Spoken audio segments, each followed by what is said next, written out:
Halo teman-teman, jumpa lagi dengan saya Bu Vivin di channel Pins Idea. Oke teman-teman, kali ini kita akan belajar pelajaran prakarya kelas 9 semester 1. Yuk langsung kita bahas. Yang pertama adalah tentang wawasan kelistrikan. Ya, listrik merupakan teknologi mutakhir yang ditemukan oleh manusia. Dengan adanya listrik, jarak dan waktu menjadi terasa dekat. Listrik menjangkau semua lapisan masyarakat, baik di kota maupun di desa.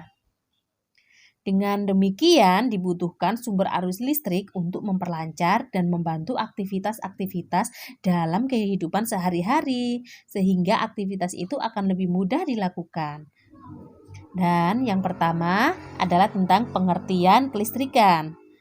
Kelistrikan adalah sifat benda yang muncul dari adanya muatan listrik. Ada dua jenis muatan listrik, yaitu muatan listrik negatif dan positif. Suatu benda bermuatan listrik negatif jika kelebihan elektron dan bermuatan listrik positif jika kekurangan elektron. Dan selanjutnya adalah jenis dan manfaat. Arus listrik adalah mengalirnya elektron secara kontinu pada konduktor akibat perbedaan jumlah elektron pada beberapa lokasi yang jumlah elektronnya tidak sama. Arus listrik dibagi menjadi dua jenis, yaitu listrik arus searah atau DC adalah arus listrik yang arahnya tetap. Sedangkan listrik arus bolak-balik atau AC adalah arus yang besar dan arahnya selalu berubah-ubah. Oh ya, jangan lupa ya, satuan internasional untuk arus listrik adalah ampere. Nah, teman-teman, pembangkit listrik adalah suatu alat yang dapat membangkitkan dan memproduksi tegangan listrik dengan cara mengubah suatu energi tertentu menjadi energi listrik. Nah, berikut ini adalah contohnya. Yang pertama adalah PLTA atau pembangkit listrik tenaga air. Pembangkit listrik tenaga air adalah pembangkit yang mengandalkan energi potensial dan kinetik dari air untuk menghasilkan energi listrik. Energi listrik yang dibangkitkan ini biasa disebut dengan hidroelektrik. Yang kedua adalah PLTU atau pembangkit listrik tenaga uap.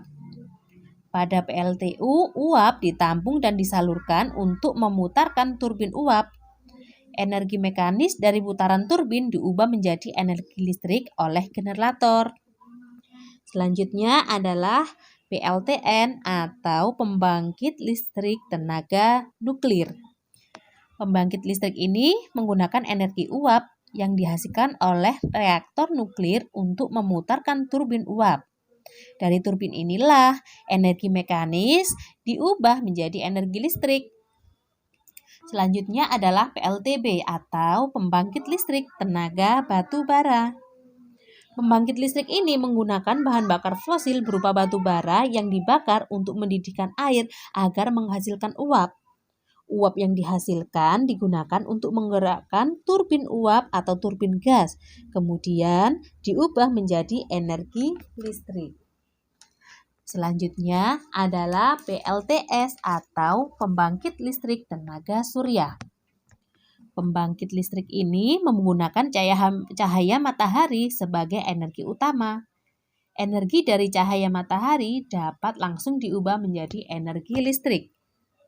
Dan yang terakhir adalah pembangkit listrik tenaga angin. Hembusan angin digunakan untuk memutarkan baling-baling, kemudian putaran tersebut digunakan untuk memutarkan generator. Dari generator inilah energi mekanik diubah menjadi energi listrik melalui bantuan solar cell agar energi listrik yang dihasilkan dapat digunakan. Nah, untuk materi yang kedua adalah tentang instalasi listrik rumah tangga. Instalasi listrik adalah suatu rangkaian yang menghasilkan sebuah aliran listrik. Bisa berupa sebuah lampu atau sebuah sumber listrik. Nah, berikut ini adalah komponen instalasi listrik. Yang pertama adalah bergenser. Bergenser merupakan alat yang berfungsi sebagai pembatas daya listrik yang masuk ke dalam rumah tinggal dan juga berfungsi sebagai pengukur jumlah daya listrik yang digunakan di rumah tinggal tersebut. Bergenser memiliki 3 bagian utama, yaitu MCB atau Miniature Circuit Breaker, berfungsi untuk memutuskan aliran daya listrik secara otomatis jika daya yang dihantarkan melebihi batasnya. Yang kedua adalah meter listrik. Alat ini berfungsi untuk mengukur besaran daya yang digunakan oleh rumah tinggal tersebut dalam satuan kWh. Dan yang ketiga adalah spin control, merupakan alat kontrol penggunaan daya dalam rumah tinggal dan akan selalu berputar selama ada daya listrik yang digunakan. Yang kedua adalah pengaman listrik. Terdapat 2 jenis pengaman listrik. Yang pertama adalah sekring. Alat pengaman ini bekerja memutuskan rangkaian listrik dengan cara meleburkan kawat yang ditempatkan pada suatu tabung apabila kawat tersebut dialiri arus listrik dengan ukuran tertentu. Dan yang kedua adalah MCB, merupakan alat pengaman yang akan memutuskan rangkaian listrik berdasarkan panas. Alat yang ketiga adalah saklar.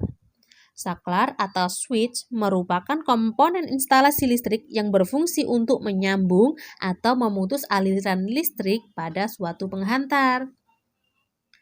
Selanjutnya adalah stop kontak. Stop kontak merupakan komponen listrik yang berfungsi sebagai muara hubungan antara arus listrik dengan aliran listrik. Yang kelima adalah steker. Steker atau staker, atau yang kadang disebut juga dengan colokan listrik, karena memang berupa 2 buah colokan berbahan logam dan merupakan alat listrik yang berfungsi untuk menghubungkan alat listrik dengan aliran listrik. Dan yang selanjutnya adalah kabel. Kabel listrik merupakan komponen listrik yang berfungsi untuk menghantarkan energi listrik ke sumber-sumber beban listrik atau alat-alat listrik. Nah, itu tadi adalah komponen listrik. Yang selanjutnya adalah alat yang biasa digunakan untuk instalasi listrik. Ya, apa saja ya? Oke, yang pertama adalah test pen. Test pen merupakan alat bantu pengukuran sederhana untuk mengetahui apakah suatu penghantar listrik, yaitu kabel atau kawat, memiliki tegangan listrik. Yang kedua adalah solder. Solder merupakan alat bantu dalam merakit atau membongkar rangkaian elektronika pada rangkaian yang terdapat pada papan PCB. Solder merupakan alat elektronika yang mengubah energi listrik menjadi energi panas. Yang selanjutnya adalah obeng.